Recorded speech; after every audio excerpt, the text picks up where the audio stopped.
shut it off after intros? Yep. Okay. Hey guys, we're so excited you're joining us. Welcome to our first AutoX webinar.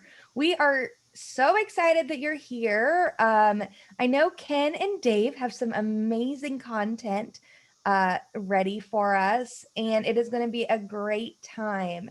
So we have a couple housekeeping items as people are joining us. Make sure you tell us where you're at in the chat window. I'm actually based in Austin, Texas, and it is very cloudy and stormy today. I know Ken is in the beautiful Hawaii, so that background isn't fake. And Dave, I don't think I know where you live. I'm in a suburb of Detroit, Michigan. Oh, that's so fun. I was in Detroit once for a conference for the mortgage industry, and we were staying at the big hotel downtown with like the big towers, the GM Center. The Renaissance Center? So you were staying at the West End? Oh, probably. And it was like March or April, and like it was like freezing and there was ice everywhere. And I was like, oh my gosh, it was supposed to be spring. So that is like my one Detroit story, but we're so glad you're here. Newport, Michigan. Yes, that's awesome.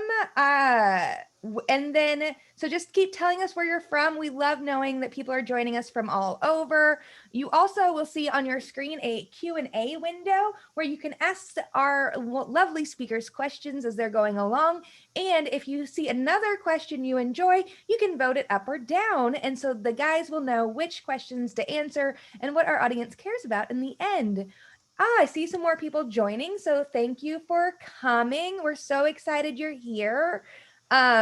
I know these guys have some great content planned for today. This is our first AutoX webinar here at Question Pro, and so we could not be more excited. I'm Crystal Weiss. I'm the Director of Marketing for the global team, and of course, you're here to hear Ken and Dave. And so we just would love to know where you're from. Ken put actually some homework in the chat already.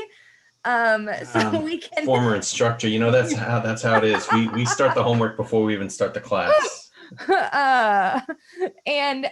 there is an activity to do. Who doesn't love activities?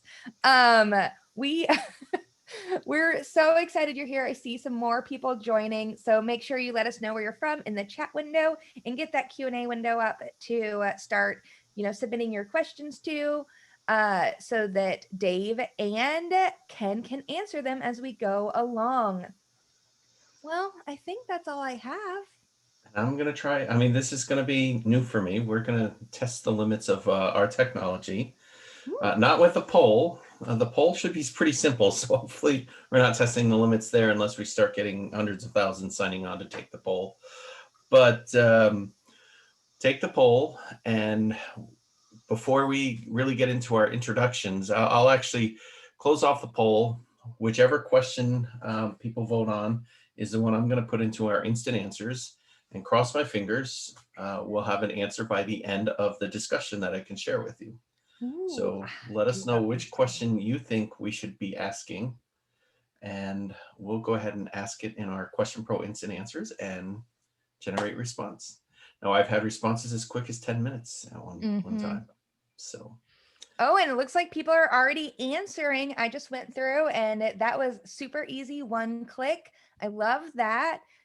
We also, as Ken just alluded to, we have a feature support called Instant Answers, where we can field questions through our Slack integrations. Everything from what kind of mattress you should buy is what I did last week, to complicated things like industry, all for very good. It's a Gen Pop demographic, and our response rates are so great and so high, and it's under 10 minutes, which is just amazing. So I'm gonna pop out. It looks like we've leveled off with people joining. So I'm going to pop out and let you guys take over. Well, thank you. Yeah. Crystal. And I'm excited for this conversation. I am starting a car buying experience real soon here. And so my youngest just turned driving age. And this is also our first joint webinar with our colleagues at Enprecis Group.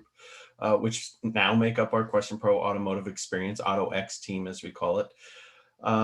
So it's really dedicated to understanding all aspects of the experience in automotive and mobility industries. So first, a little bit about me.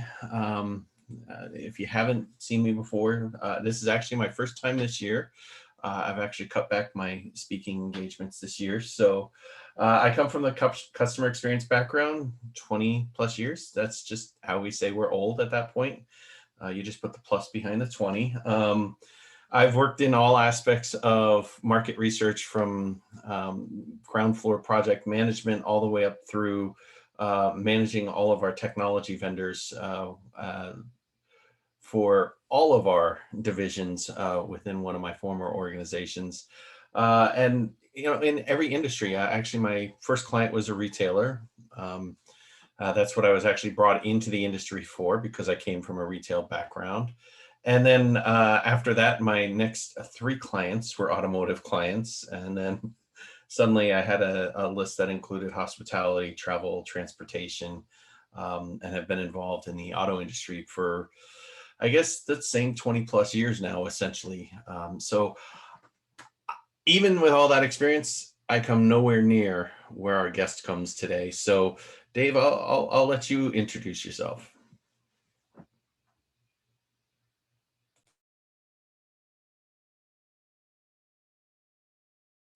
You're muted.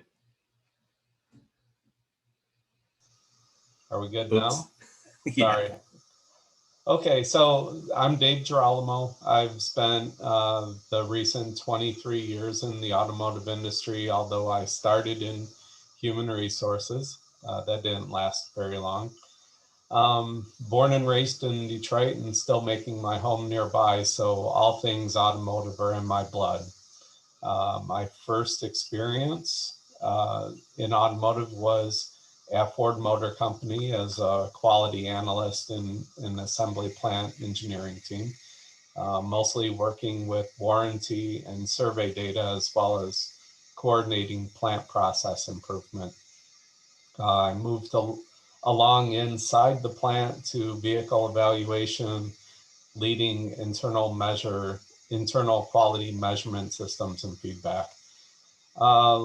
After a few years, I moved along to Mazda, where my main responsibility was, again, quality feedback and concern prioritization for vehicles sold in the United States market. It was during that time that I designed, from a user's perspective, a product quality survey that quickly became our best information source from the customer. It was better because we asked questions and built processes around better usage of the data. I was the very first company of the company that turned into Enprecis.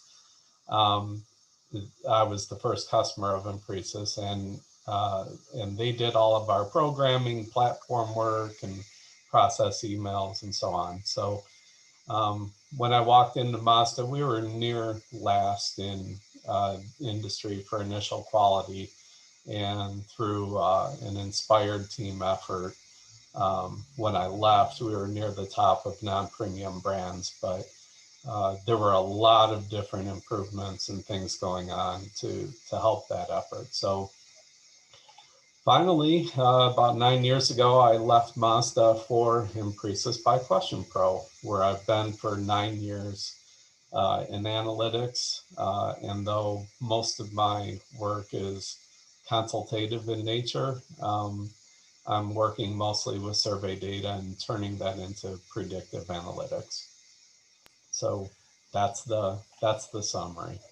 Yeah, and I will point out, I mean, I know he's an avid bowler, and you know those 300 games are impressive. I think I have 306 games, but probably the one thing I'll note about Dave is during our NCAA basketball tournament this year, the pool, Dave was the only one to give me a run for my money, and he was in it right up until the Final Four, but he was the only one close enough, and I think it was partly because he picked a couple of hometown teams that actually did pretty well. So I'm closing off the poll now, and it was just a couple of votes separating, but we're going to ask the question, how likely are you to feel comfortable in an AI-controlled vehicle? I'm submitting that now, and with that submission, I'll go ahead and start our discussion here, and let's see if the responses come back. So,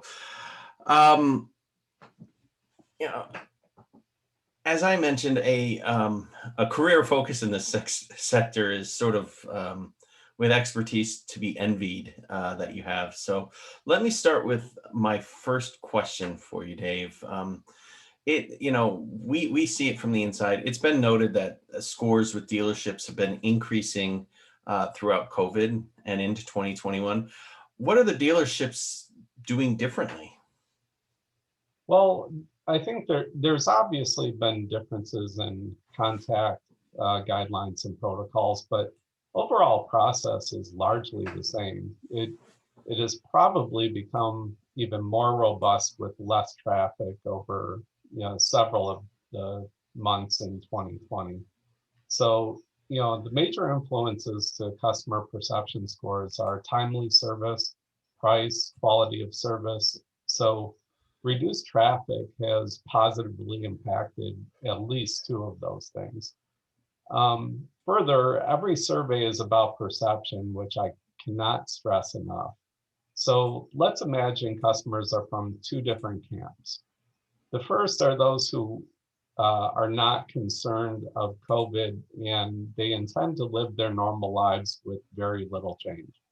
To that sector, the reduced traffic has meant shorter wait times to see a service advisor, less time lost for vehicles waiting a repair stall, and quicker time to pay and retrieve the vehicle. So the less traffic has really helped those people.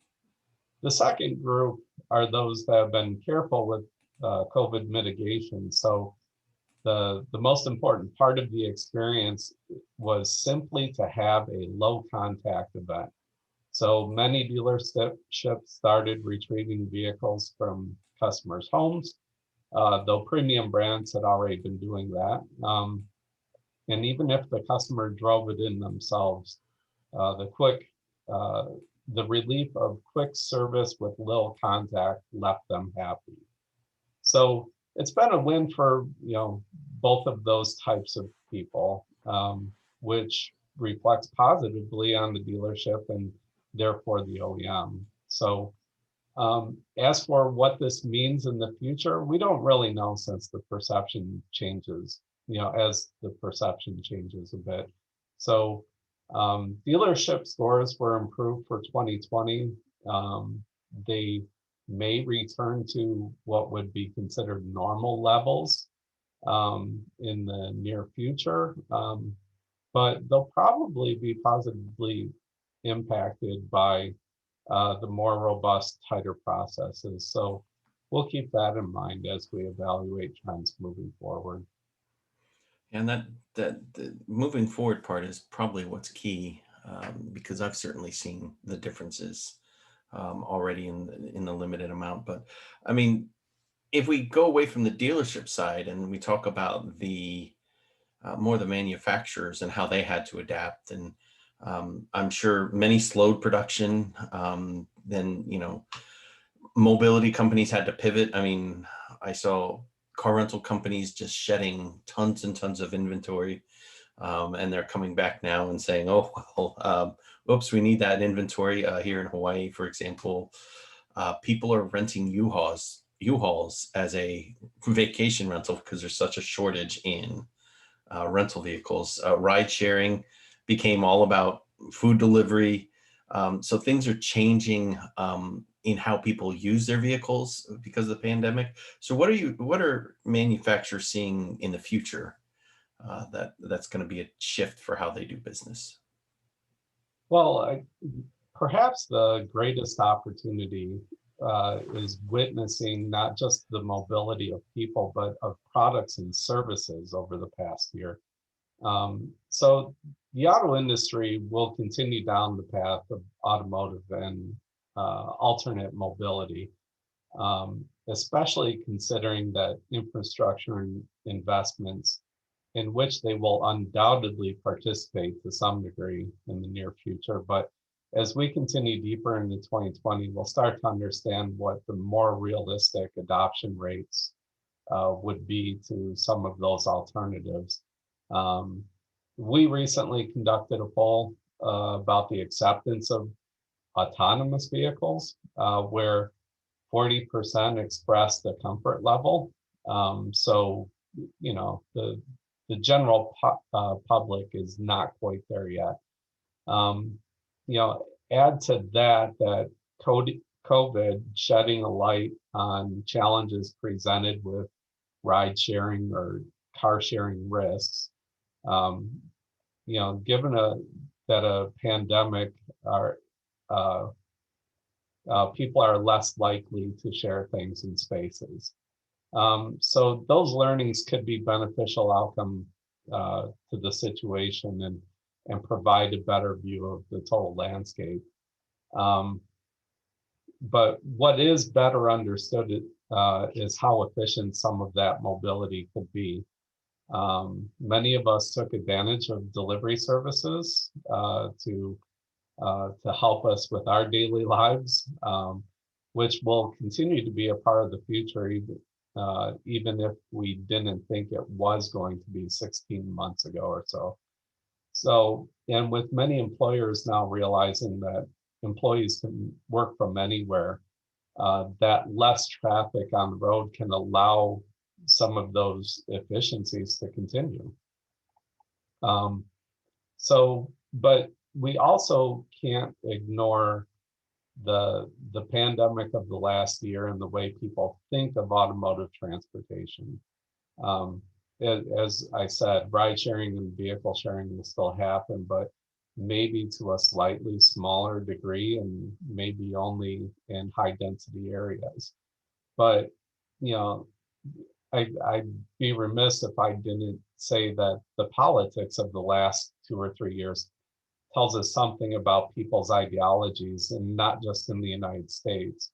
You know, this thought of freedom, what it means, what is needed to feel it, and what would or won't be done in order to live with it, or to live your idea of what freedom is. You know, that affects this industry. So, you know, there will always be a need for pickup trucks, and due to the rural nature of the United States, and that's always a big seller. And there will still be dependence on gasoline and diesel, as efficiency of electrification is not quite realized in that application. So, you know, so that's looking at, you know, the ideologies of people, but also, you know, there's still a generational gap to the thought of consumption and freedom. So the younger generation is less likely to want things and doesn't necessarily view automotive ownership in the same way as some of the older generations do. Are you talking about you and I when you talk older generation? Well, I We wasn't can gonna fess up say, to it. I wasn't gonna say that part, but yeah, I'm getting up there too. So, you know, there's a lot of different ideas here, and a lot of them have come to light in the past year. And you know, but autonomous and ride sharing and mobility, those things will still continue to evolve. I think we'll, in some ways, we'll get to the answer quicker now. Um, and in some ways, maybe, you know, some people are scared off by, you know, what might that future be, even though they thought they might be willing to, let's say, share a car in a large city, you know, soon. So, but I think, you know, the infrastructure piece is big as well. There will be, or it seems like there will be some government investment there. So, you know, so the automotive companies won't be on their own to develop their own, you know, electrification networks, and you know, and maybe we'll see travel over large distances or maybe not large distances, but medium distances change the way, trains, mobility, and, automobiles are used in the future as well. Yeah, and I think, I mean, that shines through in the two places that I lived between a year ago and now. I mean, certainly when I lived in Colorado, um, electric vehicles were great inside the city and area, the metro area of Denver. You could, get from point A to point B. It's, you're not traveling more than 30 miles. But I saw so many electric vehicles going back on the used car market for a really low price. And it's that realization that you couldn't go very far. Once you leave Denver, you're 4 hours to the next destination kind of thing. So, and then you take, where I live now in Honolulu, there's charging stations. I would say probably every 10 miles. Now, whether or not they work, that's a different question, but well, we've gotten stuck by that before. But it definitely changes the dynamics of what's useful in terms of the EVs versus, if you're, I mean, let's face it, someone in Montana is not going to really want to pick up an EV car because the distances between each city are 200 miles. Right. Right. And, even thinking of my next purchase, whether it be our chat question that wins or not, yeah, I have a plug-in hybrid right now, and that's fine because I can always use the gasoline and of course buy that anywhere. But for my next purchase, I have a family member in Lexington, Kentucky. I'm not sure that going full electric would get me there, or if it would, it might require a stop or two, and we're just not at that place in the Midwest to for me to risk that at this point, because we don't have charging stations every 10 miles. Exactly. And speaking of which, I mean, I think I'm going to throw another poll question out here because our first poll question came back, and we've been talking EVs, but the one that was far in the lead, a few points in the lead here, was how comfortable would you feel in an AI controlled vehicle? We've got 49 responses back, so I'll go ahead and share this on the screen over here. And it's similar to what you said. I mean, it's not, people are not ready to adopt that. 40% said they were not at all comfortable. And yeah, roughly you have about the 40% there that you said that said, okay, yeah, I can handle this, somewhat comfortable or very comfortable. So lines up with the poll that you just did. So I'll let you give your thoughts on this response. And I'm actually going to submit the question about the EV vehicles and see what people are thinking of that purchase. Let's see, my thoughts. I will trust over time that that an AI controlled vehicle will take me to where I want to be safely. That's of course that's the most important point. Um, I think adoption will be slow and methodical at first, starting in places where maybe speeds are a little more controlled, and maybe higher density places, but with perhaps some dedicated roads. So I'm optimistic. I would do it. What would you do, Ken? I'm a little mixed. I see, and I was thinking the opposite. I actually probably would feel more comfortable where it's wide open and there's not a lot of obstacles except maybe deer for running in an autonomous vehicle. I had the good fortune. I had a loaner car for a couple of days while my car was being serviced, and they, here in Hawaii, they have to get the parts from the mainland. So I ended up with a car that had some autonomous features, and I'll tell you, I tried to use them.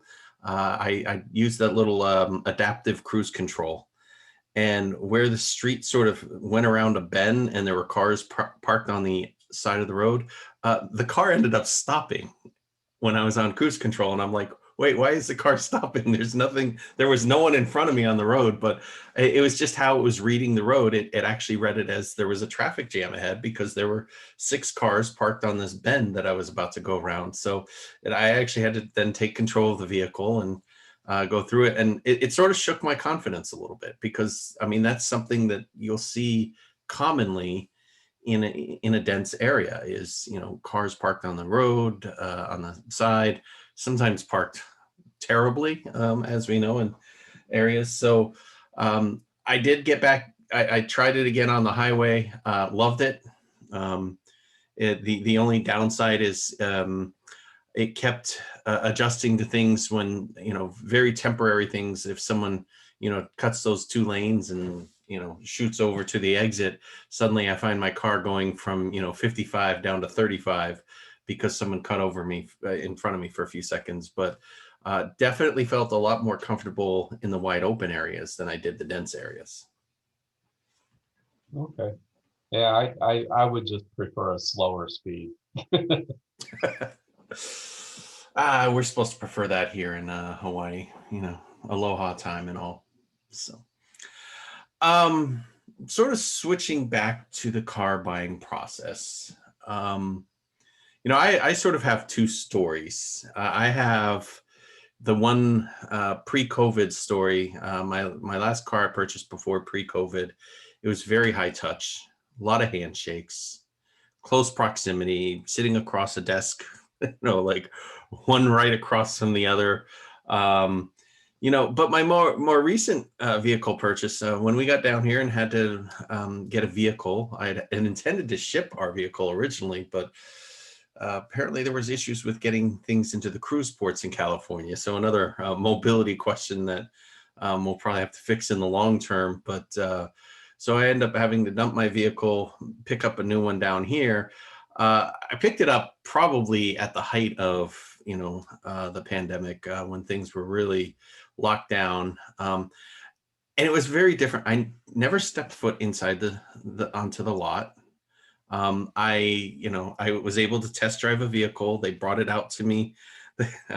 I really love the fact that they went to great lengths to wipe it down before we ever got in, and test drove it. There was no one in the car during the test drive, no one saying, oh, here's all these features. It was sort of like, I'm driving it just like I would if I were driving with my wife. We're learning about the vehicle and saying, oh, look, here's this feature, here's that feature. And it was just, I mean, drastically different. I don't know if I'd ever actually want to go back. I mean, I think I want to purchase all my cars that way now. I'll just pick one out from the inventory. They'll bring it out to me. I'll test drive it. And then they'll ship me some paperwork for me to fill out. But what are the 1 or 2 things that you see that have changed that will probably never go back after this? Well, let's see. I think first I'm compelled to say that spending a career in the automotive industry, that this industry historically has moved slowly and been resistant to change. So, and that includes both the provider side from, you know, dealers and OEMs, and also from the customer side. So there will always be a want for dealerships to continue, you know, what they think are their proven processes and, you know, for sales and service and, you know, those techniques. And there will always be customers who want to touch and feel products and look someone in the eye. So I think to a large degree, it's not going to change too much. But, you know, I do think there's a good portion of, you know, the general public where car buying will change forever. Um, and so I think even the traditional automotive companies will create a path of catering to that customer who just simply doesn't want to be there. Um, you know, and I think to some degree that issue has been, you know, pushed along or forced in the last, you know, year or so. So for many, it's a stressful and uncomfortable, you know, situation, and they would rather avoid it. So that customer will choose to, you know, to pick or choose a vehicle online, feel comfortable enough to have it delivered sight unseen, and pass all the paperwork electronically.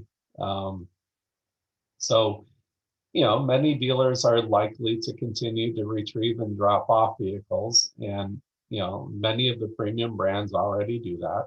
So perhaps, dealerships will take the opportunity and reduce their floor space as well, and save on that expensive real estate.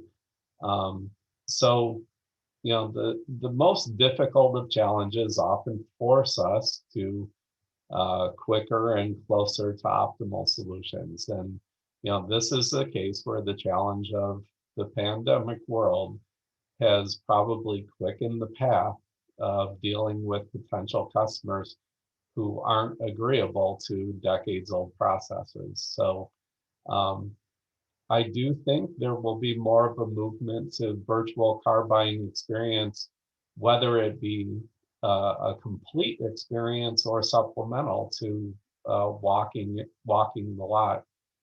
Things like more 360 views of their products, product features, online customer education, a walk through their lot to see, what's available, um, and online instruction for customers as vehicles become far more complex electronically.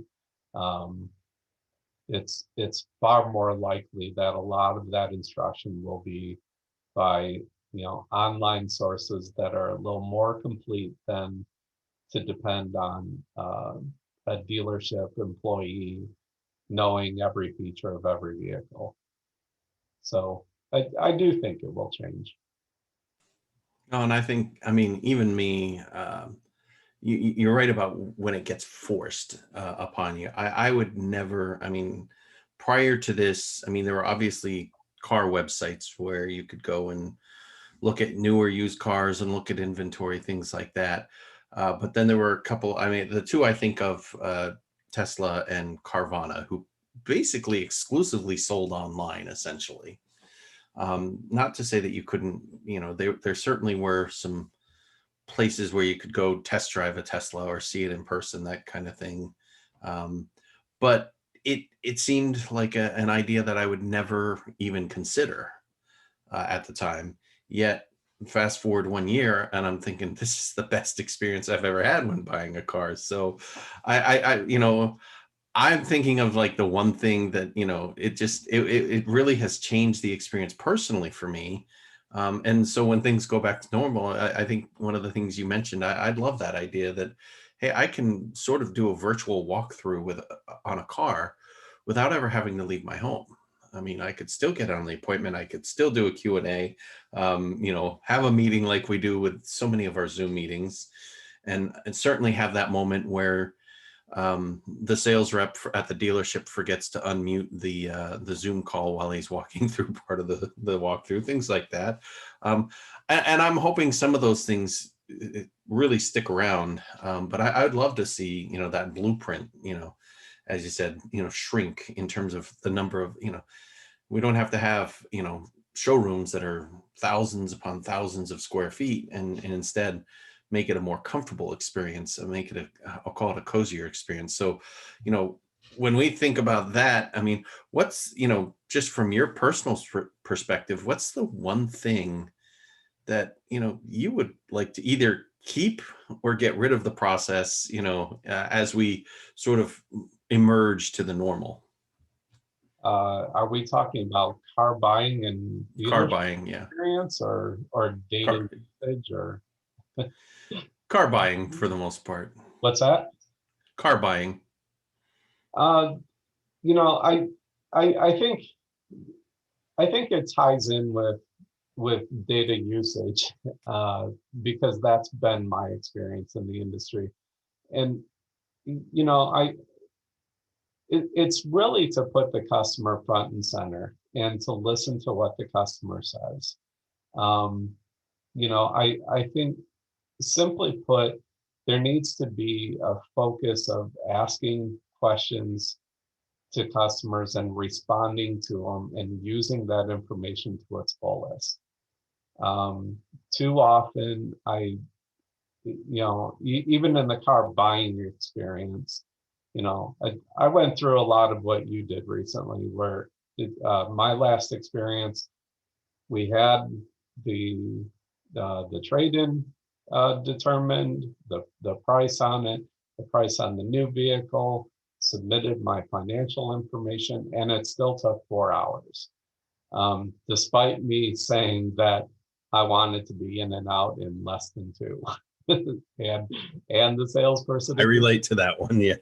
and the salesperson agreeing with me.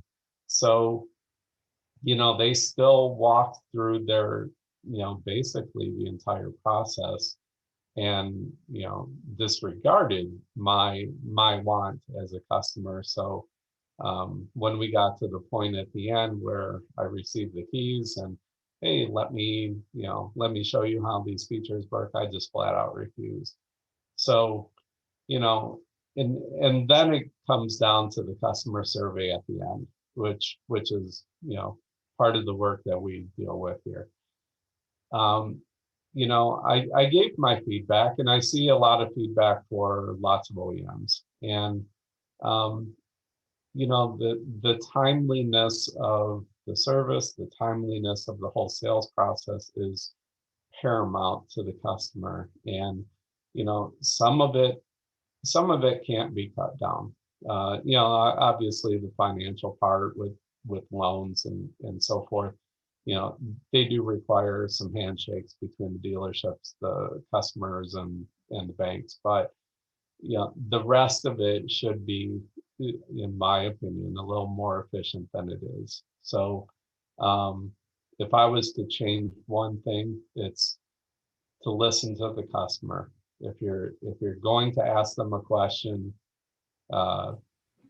be cognizant that you should be responding to that with a countermeasure of some kind. And it doesn't matter if it's a product or a process.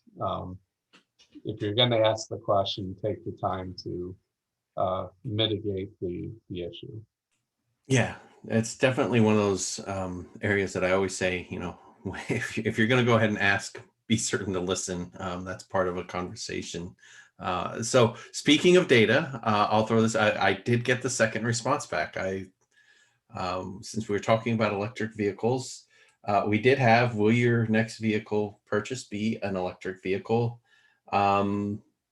We had a couple, it was 44% that, leaned towards the no.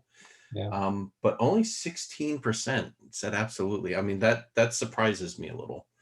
I would think the EV adoption would be improving. I mean, I remember one of my clients talked about their Nissan Leaf when they first purchased it. And she was very proud of the purchase. She's taking emissions out of the air. And we were talking about how far it went. And she goes, well, I only drive, 16 miles to work and to home. And so it's perfect. And, I think they originally only got like 60 something miles or 70 something miles for a full charge in their first version. But I mean, it was really perfect for what she thought she needed. And it was only about 2 months later, I was talking to her and I said, how's it going? She goes, I had to trade it in. And I said, you just got it. And it couldn't get up the hill that she lived on. So, that definitely set me off on are they going to do what I need them to do? I mean, I lived in Colorado at the time. We have a lot of hills. So I was a little hesitant, but certainly, I mean, my most recent purchase was electric. So it's a little different down here, like I said, because you do have the charging stations everywhere. But I'm a little surprised that only 16% would think that. Yeah. As I said before, I'm a plug-in hybrid owner already, and I would absolutely do it again. My next car will be at least partially electric. I don't know if I'd be comfortable to go without the hybrid, the gasoline aspect, but it will definitely have some electric power It's to it. certainly something the dealer down here said, that unless it's one of those high-end vehicles like a Tesla that has that range of 200 miles, even down here, 200 miles takes you around the island like 3 times. So, but even down here, the dealer said, yeah, there's a big hesitancy towards all electric, just because you love to have that backup. And I sort of flip it on its head, like, well, what if the gas stations were shut down for a day or something? You're in the same problem that the all electric drivers are in if they can't find a plug-in. But I can't believe that I certainly could talk about this forever, but I want to jump into the Q&A here and take a moment. Dave and I are going to talk a little bit deeper with some data about the automotive space during X Day North America, May 11th. And Chris will be thrilled that I put that link so you can register into the chat box there, so you can grab that. But be sure to register for that and join us for the entire set of events, but probably most importantly, join ours. So tune in for Dave and I. We're going to talk a little more. But do we have any questions that came in? It doesn't look like we have any right now. But I know that the topic of I just bought a car in November, so I was like kind of like chatting along with you guys in my head. Should have just jumped in. Right? It doesn't look like we have any right now, but what are some maybe like a good topic for everyone would be, what are some of the things that you think consumers miss that they can actually ask for during the car buying experience? Or, what pieces of the experience are they missing out on that you guys know, being insiders? As far as I'm concerned, nothing. But I guess that's more of a personal perspective. I mean, to some extent, I think it's too much information during the car buying experience. There's too much learned about the features available for a vehicle if you don't have one picked out yet. So what features go with what trim levels? There's too much financial information that, for people who never care to apply for loans more than they ever have to. There's usually a part of the experience where there's the dealer is trying to sell either extra services or a little more insurance on, like wheels and tires and things like that. Mm-hmm. And then it comes down to, here are your keys, and I'm going to walk you through your vehicle and show you the 6 or 10 different features that we think you need to know about.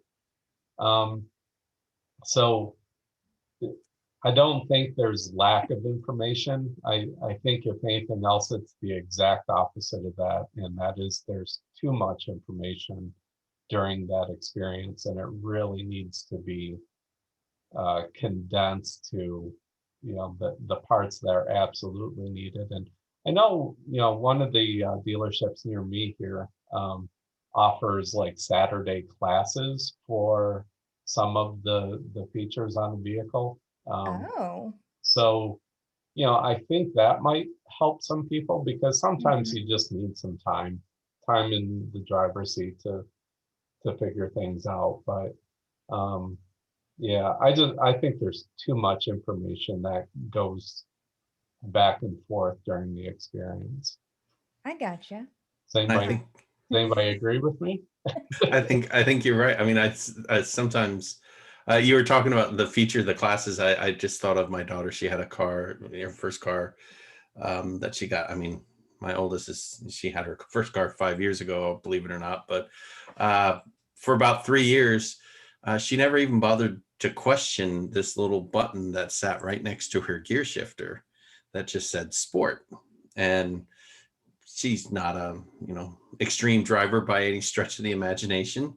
But one time I was talking to someone else who had a very similar car, and I said, "Oh, what's that sport button do?" And they said, "That is the greatest thing in the world. If you just need a little extra giddy up to, get through a stop sign at a crowded intersection or whatever, just turn on that sport button." And, I mean, we didn't know that for 3 years. It just sat there collecting dust. And yeah, so I love that idea of having sort of car feature classes like come in, and it sort of ingrains that loyalty too. It brings people back together. But on the flip side, when you're talking too much data, if you ever want an experience in too much data, just go to a manufacturer website and try to configure your own car.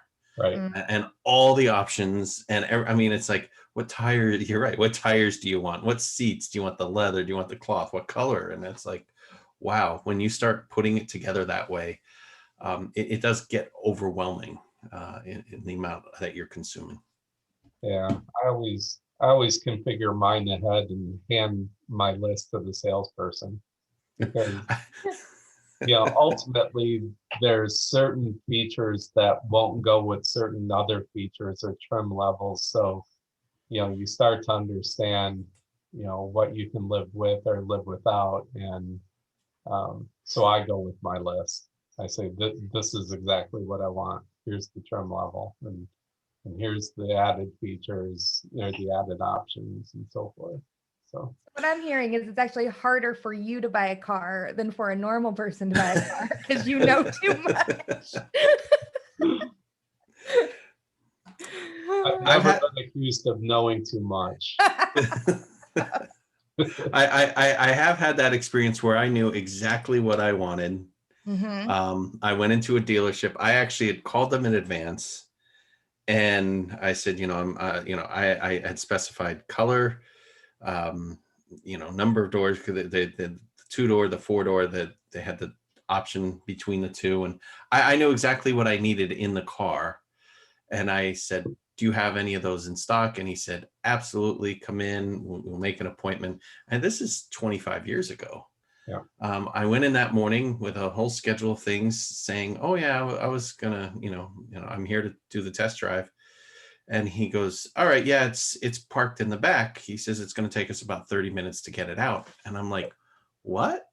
Like, I thought we had talked about this. And then he brings the car out, and it's nowhere near the color I want. I mean, I wanted blue, and he says, "Yeah, but champagne is the color that everyone wants nowadays." And I'm like, "I don't want champagne." And I'm sitting there thinking, like, yeah, he had some inventory of these cars that no one wanted, and he's going to tell me that I want it. But that was my one time when I went in thinking, I know exactly what I want. And I walked out of there thinking I had no interest in buying what he was trying to sell me. So.